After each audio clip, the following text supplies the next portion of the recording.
Hi everybody, my name's Denise. I am a psychotherapist and a author. I've written 2 books to date. One was published in 2021. It's called Back to Love, My Healing Journey. And one coming out that I'm going to read from today on Tuesday. It's called Inner Life Rights, a Manifesto for Reconnecting to Love, Renewing Your Mind and Radiating Your Light, that precious light that we all are here to shine, and especially in these dark times. And this book is very much about, it's very visionary, and it's a book about, what's needed to create paradigm shifts and create a just world for everybody, not just for a select few, a select and guided few. So I'm going to read a piece from it. This book, as you can see, it's got the Sankofa bird.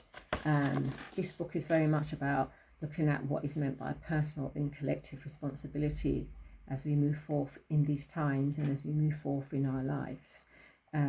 It's also about, I speak on black and black violence. I speak on, micromanagement in the workplace. I speak on feminism, and how it's not so much a movement for the black woman because, sometimes our sisters are, in the workplace, they're still getting it very twisted. I speak on so many subjects. I speak on childhood abuse and its impacts. I speak on therapy.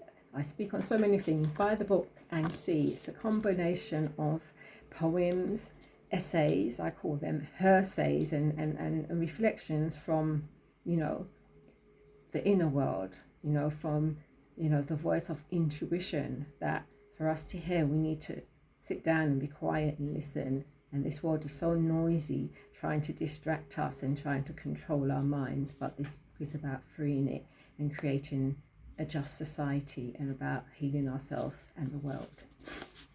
Okay, so I'm going to read a chapter from it called On Finding Your Voice. And this piece is called Finding Voice. Quiet. That's what they called me whilst growing up.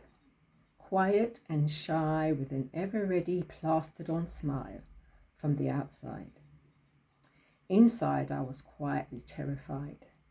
Terrified at being laughed at and or assaulted by ever-ready crushing words, by violating hands. Quiet I was and quieter I got until in the end, I almost became invisible. One less problem to be dealt with. I got praise for being good and quiet. I put a lot of effort into being invisible. I got so good at being invisible that even when I needed to tell, I couldn't. I couldn't find the words. They were nowhere to be found. I suffered in silence, no less. A godsend to my abusers, who I thought, at first, were being nice to me by giving me much needed attention, understanding I have needs to be taken care of.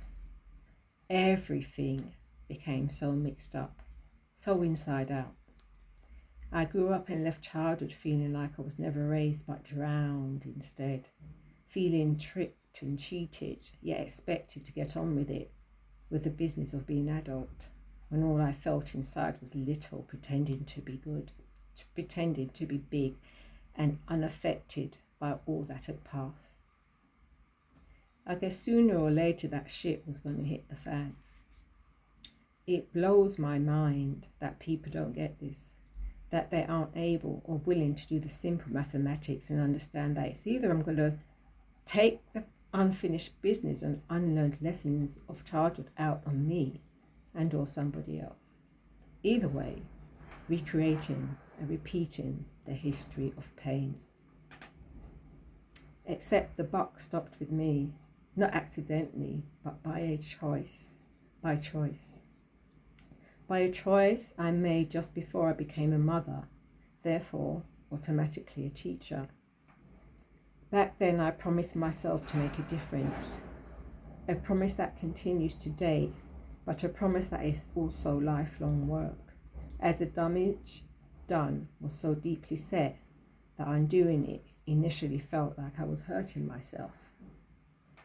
It has been words that have saved me, searching for them and sharing them in therapy, through journaling, poems, and writing my life story, hoping one day it will be published. Like I said, it was 2021, Back to Love.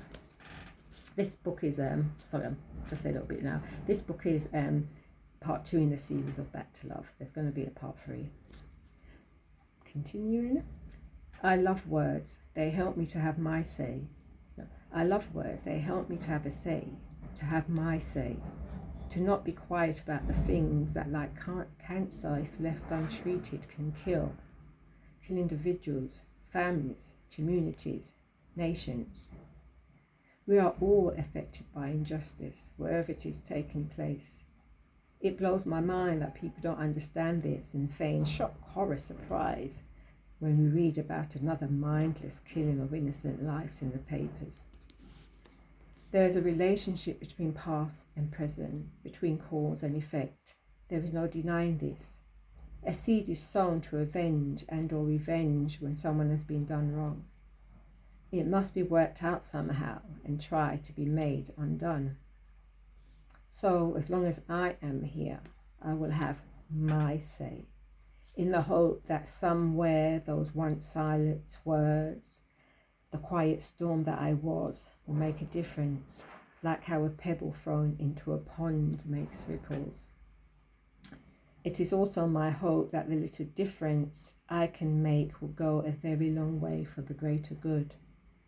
This is how I choose to work through my unfinished business, and in doing so, sing the particular personal truth song I believe my soul came to this earth plane to sing, and I've heard.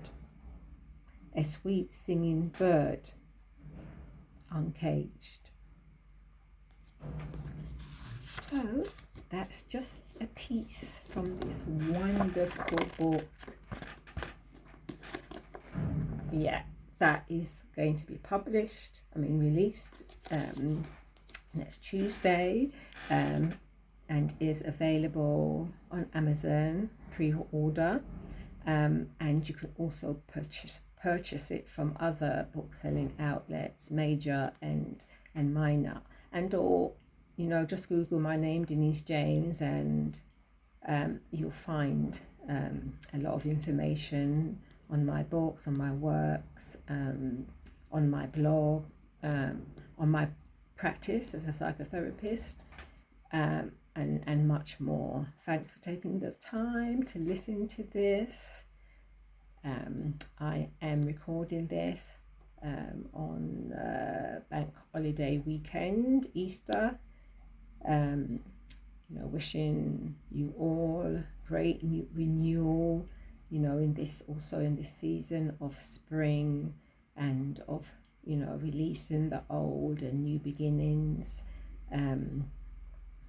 So watch this space and please support. Bye for now.